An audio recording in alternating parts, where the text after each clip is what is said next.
Hey everyone, welcome to the Superhero Show. Daniel and Chris here as always. Now this week we're going to talk a little bit about DC mainly. It's our favourite subject at the moment. Yeah, well, lots of stuff is happening, especially this week in particular with James Wan being announced as the director of Aquaman. What? More on that later. You probably heard about it. Not prepared for that.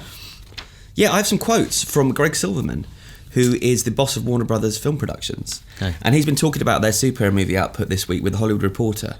And I'll kick off with a quote. He says, we have a great strategy for the DC films, which is to take those beloved characters and put them in the hands of master filmmakers and make sure they all coordinate with each other. Which I thought was an interesting quote. It feels like a bit of a dig to me at Marvel, because the criticism has been Marvel don't want visionary directors. They want guys that will stay within the limitations of what they're up to, stay on plan, and not do what maybe some of these directors who've departed Marvel projects have done. It is a bit of a swipe. And I think we're going to talk a lot about the kind of ideological differences, the creative differences between these two units, and it's like, I think we're getting, all the DC stuff's up and running, so we're getting a better idea of the people that they're hiring, and he has some other quotes that kind of flesh that out, but we'll compare it with some of the stuff that Marvel's doing and kind of talk about the differences. It almost feels like he wants to add to that, we're a place where someone like Edgar Wright could flourish directing one of our movies. That's incredibly pointed. And that's me, that's not him. Yeah, he sort of goes on to say, there is an intensity and a seriousness of purpose to some of the characters. The filmmakers who are tackling these properties are making great movies about superheroes. They aren't making superhero movies. Something we've talked about before. That's how you should approach this. And when you're trying to make a good movie, you tackle interesting philosophies and character development. There's also humour, which is an important part. And I guess that's because there's been some criticism of Batman v Superman already, just based on the trailer. Pretty po-faced, and we did a show itself where we kind of cheekily asked, will there be any jokes in Batman versus Superman? Because that trailer is very much marking out a tone where it seems pretty grim and oppressive. Yeah. But it's interesting to say that there will, and I wonder if that will be more the case with certain characters. Yeah, well, I think Lex Luthor might be quite funny. Yeah. So, like in a black comedy kind of way. But I feel like maybe Suicide Squad will be the one where there's more humour in that one. I mean, you just look at them. There's got to be jokes. Okay, so like Killer Croc's got to raise a laugh, surely. No? El Diablo, just Cara Delevingne just wisecracking throughout the movie. So, first up, I think what I want to say is what we said past on the show. So I think sometimes people think we're anti-DC. It's not really the case at all. It's just there's not much to judge them on yet. No. I keep saying there's only one DC movie in this new era that's out there, and that's Man of Steel. So there's not much to base those decisions on. But what we're talking about is pre-production. Marvel, we've got loads of movies. We've got 10 movies to discuss. Yeah. So first off, I think it's cool that they're doing something different. They're taking a different approach, and I think that's to be celebrated. And it's going to be interesting for us going forward on the show discussing those creative differences. Now, the only problem I foresee is they are making films, and what you can say about Marvel is they've hired lots of TV directors. They're making film like TV. Like Civil War might as well be the next episode of Marvel. It's the next Avengers. There's going to be so many of their recurring characters. Yeah. It's not like a traditional self-contained film experience. Now, last week I spoke with Colin Trevorrow, who's the director of Jurassic World. And I said, in this age of shared universes, was there pressure on you when you were writing the movie to, set up a sequel and a expanded Jurassic Park universe? And he's like, I just wanted to make a self-contained movie that stood alone, like quite traditional. Whereas in all the Marvel movies, it's like setting up Next Time on Marvel. And we all enjoy it. The credit kind of tease is like on the next issue of Marvel. We do, but also I don't think like someone like Joss Whedon has enjoyed it. He's saying more and more about how unhappy he was about the Thor scene that he had to include. Yeah. In the splash pool. Well, they said if you wanted the homestead scene with Hawkeye's family, you had to have the Thor scene, which presumably sets up Ragnarok. But there's also the criticism of the Marvel template, which obviously we celebrate quite a lot. I mean, they're doing a great job, enjoyable movies. But one thing that kind of recurs in criticism and reviews of the movie is they don't have that like last act genuine peril, because there's a next film just around the corner. Yeah. So you can't have like hugely devastating events, which I think why Winter Soldier was quite popular is it did have something final on that was a proper universe changer. Feels like the Warner Brothers stuff, they run the risk of it being slightly fragmentary, their universe, but they're making films That's what they're trying. Like they're trying to like beef up and out. Yeah, they're making these big standalone films, but yeah, at the same time, they're going to introduce all these characters in Batman v Superman, and so that, you know, is that going to be a film, or is that just going to be a kind of a roll call of, look, oh, he's there, she's here? That's the worst thing about Amazing Spider-Man 2 for me, was like trying to like rapid world building. You know, you're not patiently like seeding things, or maybe casting the right people after vetting, you know, for a long period of time. You literally just going, here it all is instantly. And I think that's why Suicide Squad's up second, because you can kind of set up loads of villains instantly. So if you want them ever to reappear in any of these standalone movies, they're kind of already out there. And he also said something, it's on the filmmakers to coordinate. Yeah, that was quite strange. He talks about the writing of Wonder Woman, and he says in that case the right approach was to have writers pitching different scenes within the framework we created, which seems like quite strange, like different writers pitching different scenes and picking the best. But the guy interviewing him says, without knowing what the other writers were up to, and he says, correct. They came to me and said they wanted to try this approach. I don't know how much collaboration and non-collaboration was going on. Treating writers well is a massive priority at the studio. I'd be very shocked if writers weren't treated with respect and grace. But yeah, so he kind of suggests that he hasn't told them to collaborate, but they might be collaborating. And it's all Which is weird. Like, if you're Patty Jenkins and you're going to inherit Wonder Woman and have some kind of... There's kind of a disconnection between those 2 points of view for me, because they're saying they're hiring directors because they want that filmmaker's voice, and yet they're giving them a character that's already been defined by a different director and a different writer, kind of working in isolation. Whereas the Marvel model is all this kind of this central brain trust. And these directors who are brought on and they stay involved, and there's a lot of communication. You know, that's the positive spin. The negative spin, you would say, is there's lots of bureaucracy. There's lots of things that are kind of mandated. And it becomes homogenized. Yeah, because Julia Perlman, the screenwriter of Guardians of the Galaxy, she's talked about this quite publicly, is about how in her first draft of the Guardians of the Galaxy, or even later drafts, Thanos was the big bad. And then later on, when Guardians was kind of gearing up to actually go into production, Marvel interceded and said, we want to save Thanos, and that's why Ronan and the Accuser get subbed in, and then you get kind of that criticism which we've had on feedback recently. It's like, why have we not like seen Thanos? Why have we got these kind of mediocre villains? And it's like, that's an instance where he was kind of sidelined for the bigger game. I think it shows how interchangeable some of the Marvel villains are. Like, I can't remember his name now, but the one that Christopher Eccleston plays in Thor: The Dark World, Elf King dude. He's called... Him and Ronan, I feel... gonna get kicking for that. I feel they could be swapped over. Like, they didn't make much of an impression on me. Malachi, good call.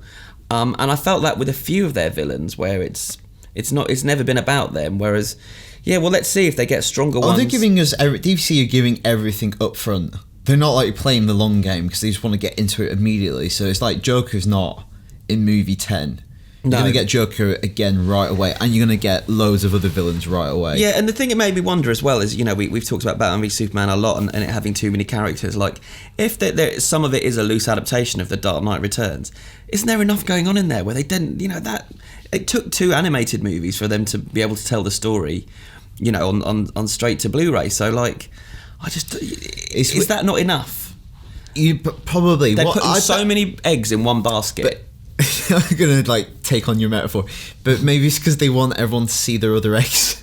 Because that's the thing, like, they are 2 of the most recognisable pop culture, not even pop culture, characters of all time in one movie. Regardless if the movie's good or not, everyone's gonna go see it, and loads of people who don't watch any of these movies will go see it because it's Batman versus Superman. It's a great title. Who doesn't want to see that? And if they introduce within that context a couple of characters people don't know, it does help, like, kind of boost the signal of those characters, or get you hooked maybe to see the next movie. Yeah, but I don't know if you've ever made an omelette, but in my experience, it's hard to do without breaking eggs, and so I don't know if some of these superhero eggs will get broken over the course of BVS. This is an excellent metaphor. Shall we talk about one of the directors though they've taken on board to do Aquaman, and it's James Wan. So this was rumoured earlier in the year, but it's been made official this week. Thoughts, Daniel? Well, 2 things. Like, he's had a meteoric rise. Like, he's been around for a bit, but he started off obviously with Saw movies, horror movies, Dead Silent, Insidious, and now after Fast and Furious, he's like, what's that? It's going to overtake Avengers to become the second biggest movie of all time. Yep. It's inevitable he was going to get one of these huge gigs. Yep. And yeah, a really interesting choice. Yeah. I think he's probably, after Fast and Furious, he probably could have picked kind of what he wanted within a sense. But it's cool that he's embraced doing one of these movies. Yeah. Well, as you know, I've got a bit of history with James, and I remember New York Comic Con years ago when Insidious first, they screened a clip. I was out with him and I was talking with him about, what do you want to do? You know, is you going to keep doing horror? And he's like, I'm not really that into horror. What? Yeah. And he said, superhero movies are my thing. I said, really? He said, yeah, I'm kind of trying to get my career to a place where I can do a superhero movie. So it's really cool that he's done it. Like, because as soon as he got announced for Fast and Furious, I was like, I can see where this is going. Yeah. You want to get that movie, so you're a safe pair of hands working in a big studio, big budget, lots of stars. And it's funny to call the third biggest movie of all time a stepping stone. But yeah, this is it. And funny enough, his dream, he told me then, was the Shadow. He really wants to do a Shadow movie, which kind of makes sense because he's kind of a shady, dark character, and James does have that horror background. So yeah, it'll be interesting with Aquaman. I mean, Aquaman's a really difficult film to do, I think, for a variety of reasons, not least of all because it's going to be following on from Batman versus Superman. But I think it kind of it's kind of DC's Thor, where you're kind of setting up this very strange other reality, this other kind of social system, and just getting that right and kind of fusing it with the Earth-based stuff. And I think Marvel did that because they positioned it as kind of this sci-fi, basically as an alien. And I really like the first Thor movie. I think it has to get through quite a lot. Yeah. And I think Aquaman's under a similar proposition. Yeah. And also just because general perception of the Aquaman character. Yep. It'll be interesting to see how much suspense he can get in there and how nasty the villain will be, because that's obviously something he's been really good at in the past. So I don't know how light or dark it'll go, because I kind of envision it to be a lighter film, but if it's coming in the wake of Aquaman being introduced in BVS, where it looks quite dark, and also just that image of Momoa, it looks pretty threatening. But again, that's strange. The first image of Aquaman, this character is going to carry a film, is already out there before James Wan's even attached to that project. Yeah. So that character's already out in the wild without his authorship kind of on it yet. Yeah. Which is kind of fascinating. Also, this is going to sound a really obvious thing to say, but seeing a movie where a lot of it takes place underwater, that's a really interesting visual problem for a director to tackle. Really difficult. It's really difficult, and how you sell that, like, because if you can breathe underwater, like, it's just how that's going to work. Because I'm sure he can do it, because he's got a great visual imagination. Like, yeah. And he's a very flamboyant guy in real life, James, and you can see that in little flashes in his films. Like Insidious is bonkers, and it's got loads of like flights of fancy that you wouldn't find in kind of your run-of-the-mill horror story. Will it be better or worse than James Cameron's Aquaman, which I think is the most successful film of all time? You don't watch Entourage. There's a whole season directed. I know Aquaman's a running joke in that. Yeah, no, they make the movie. Vinny's in it. James Cameron's in a bunch of episodes. I'm like, they make the movie. This? And like, yeah, they're at the premiere, and yeah, Aquaman's a big thing. It's already happened. So this will be essentially a reboot. All right, should we do feedback then? I've got the first piece of feedback. It's from Carl G, who says, how do you feel about Batman v Superman as a whole so far? I was having a heated discussion with friends about the deep voice in the trailer, and hands down, I'm completely sure that it isn't Batfleck's voice and is in fact a bigger main villain. And on that, it's apparent that Doomsday is meant to be the major villain of the movie. What? And if so, I'm not happy about that, as it will surely be way too much for the film in current form. What I believe should be done is to have Darkseid as the ultimate villain and have him taint the minds of Kal-El and civilians, as it was done in the Smallville show, and then it gives reasons to why Batman must step in to sort out the Man of Steel. So the reason I picked that one is because we haven't talked about this in a while. Is there another villain, do you think, in Batman v Superman? Is there much beyond Luke Skywalker? Luke Skywalker is in Batman vs. Lex Luthor. It's bonkers. Yeah. Do we think there's someone else that they've not revealed yet? I wouldn't have thought so. No. Like, that's probably because I've just not scrutinised it that closely, because I just think that's enough in that movie to have Lex Luthor, because I don't think you want to neuter Lex Luthor. Lex Luthor is a big villain. Yeah. Like, he's one of the huge villains. So I think if you have someone pulling his strings or someone that's a bigger threat, it's like you kind of belittle him in that movie. And surely you want to set him up for future installments. But Dark Side things are interesting because I wonder if they steer away from that, just because I think to a common audience you would just think Thanos. Yeah. I think also Doomsday would be interesting. I think I agree with the movie. I think it'd be way too much. Yeah. It's interesting, that line, do you bleed? Because the way the trailer's cut, I think you're supposed to assume it is Batman. But recently I saw a movie and it made me I won't say what the movie is, but it made me realise how much trailers are works of fine editing and deception. Because there's a line in a trailer for a movie that's coming out this summer where people watched it, and I watched it with people, and they groaned at a line, and they were like, don't like that line. And in the movie, that's not a line. There's a bit of dialogue taken from there, a bit of dialogue taken from there, smushed together to make an exchange. So it's very possible that's lifted. Who knows? Lex Luthor might have a mech suit at one point, and that's his voice modulator. I think it's probably Batman there. I just don't know anymore. I'm so confused. Should we do some more feedback? Next one. Alex from Montreal has written in. He says, last time he wrote in, he was trying to find reasons that would make me like the Joker's tattoos in Suicide Squad. Because as many people, I didn't like them, but I've now changed my mind. I love them, and I'll explain why. Here's some really good reasons. I hear a lot of people saying that the tattoos are too self-aware, but in the comics I think Joker is perfectly aware of who he is. For example, in The Killing Joke by Alan Moore, he wants to prove that given the right push, anyone would fall into madness just like he did. That means that he is aware of the fact that he is himself mad, hence that damaged tattoo on his forehead. And speaking of that damaged tattoo, you guys said it's ridiculous, but I think it's the way they're going for it. For the leaked pictures that we've seen so far, it looks like Lita's Joker is some kind of gangster in the movie, not just because of the tattoos, but also because of the way he dresses and the kind of car he drives. He reminds me of the father of Chappie in Blomkamp's movie of the same name, or James Franco's character in Spring Break, just kind of like playing up the scary gangster side of the character. I don't find that scary though. I appreciate your other points though, Alex. I like the idea, although I would say if you are mad, you're not mad if you know you're mad.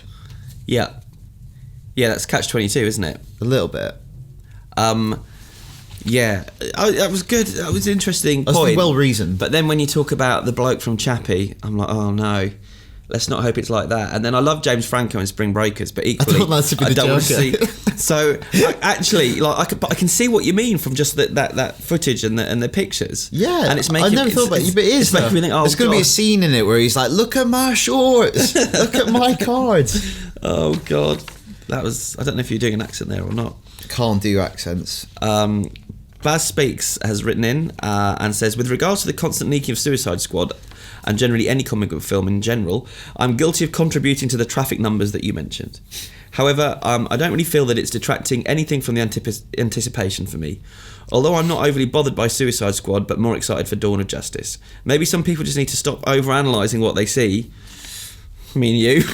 I know it's hard to do, but maybe just avoid the articles, pictures, or look away from your screen. That's totally true, and that's what I wish I could do, but I can't because we do the superhero show. We have to do it. I'm literally paid to look at this stuff. Help us. Can't stop speculating. But it's true. Lucas has written in, hey Lucas, with the continuous introduction of more and more powerful villains such as Ronan, Ultron and soon Thanos, Marvel has to throw in even more powerful heroes to stop them, such as Scarlet Witch and the Vision, to the point where someday we will have villains that can destroy the Earth with a blink of an eye, and we won't care as much at what's at stake or care about the heroes and the villains, because their powers will have become too ridiculous. So at what point do you think Marvel have to hit before they press the reset button on the Marvel movies and its characters? Yeah, I think that's the problem with Galactus as well. He's the best example of that. Such a great villain in the comics, but how do you... World Eater. How do you bring that to life on screen? Yeah, I mean, this is the problem. You addressed it a bit earlier about the final third of these Marvel movies, and it's... I don't know, when the stakes are so high, you almost can't get your head around it. Whereas I'd much rather see two people just having a punch up at the end, that where you really care about who's going to win this punch up, and that's, you've kind of got that. I guess they're catering for that to a degree. You're on Netflix, whereas like we have to do that, but it's getting the problem of blockbuster escalation. Yeah. It's like that speech at the end of Batman Begins, where Gordon talks to Batman about escalation. He goes, they were buy automatic weapons. We were Kevlar. They buy armor-piercing rounds, and that's what happens. You want a villain that's like Ultron. You need a more powerful character to ultimately stop him. Yeah, and that's actually Untouchables as well. That's like a sequel to that. It just keeps going. Yeah, you put one of his in the hospital. We put one of his in the morgue.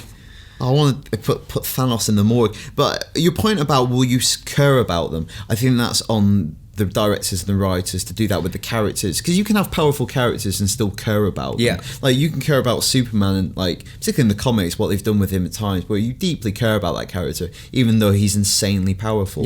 In All-Star Superman, Grant Morrison makes him the most powerful incarnation of Superman ever, and you deeply care about that character and his relationship with Jimmy and Lois. So I think it's on them, and I think they'll do that. I think they'll continue to do that. I mean, it's in a post-Avengers world where that was kind of the ultimate alien invasion, and that was just everything, the kitchen sink thrown at it.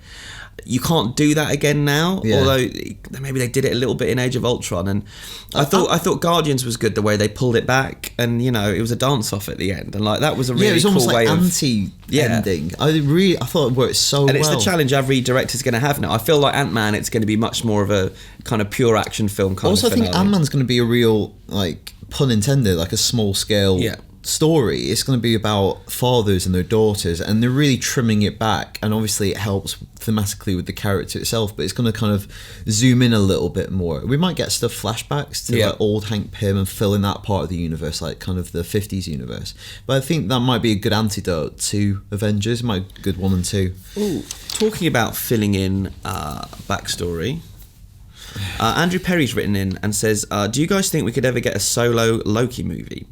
The perfect place to have one would be between Thor and the Avengers. We could see him travel through space and encounter new and familiar faces and see how he first met Thanos. It would also be great to not have another movie that just moves the MCU forward, but rewinds to fill in a big gap.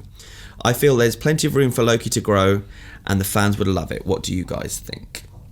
I think Tom Hiddleston is great. I think he's super charismatic, and I think the concept is cool, because I think if you went, it's basically seeing the cosmic universe before we meet the Guardians. So you could even have cameos by some of the Guardians of the Galaxy before the Guardians of the Galaxy, which might be cool. You could even dig into stuff about like Star-Lord's origin, who his dad is, because I think that's going to be a thing in the new movie. I don't know whether they put a villain front and centre. Well, it hasn't an anti-hero. Hasn't happened yet. The Joker's the greatest villain. He hasn't had a standalone movie. Obviously Suicide Squad will be along those lines. I think it's a tough sell, and equally, like, I'm not a big fan of prequels. Like, I'd want to see it pushing stuff forward if you're gonna do Loki. But I think he's the closest. If anyone's got a chance, it's his character, because of how well liked he is, but also because of how he's not pure evil. He's having a laugh. Screwed up. He loves it. He absolutely loves it. It's mainly what he does is banter. but with characters that funny and interesting and cool, maybe you only want to see them in flashes in a film. You don't want to overuse them in a movie. Like, they come in, steal the show, disappear, and their scenes kind of raise everything rather than having them for 2 hours. Don't know if it's as sustainable. Yeah, that's very true. What do you think? Do you think Loki or any other Marvel or DC villain deserves their own stand-up movie? You can contact us at superhero show at IGN.com. It's the email address. And until next week, for everything on superheroes and rampant over speculation, stay right here on IGN.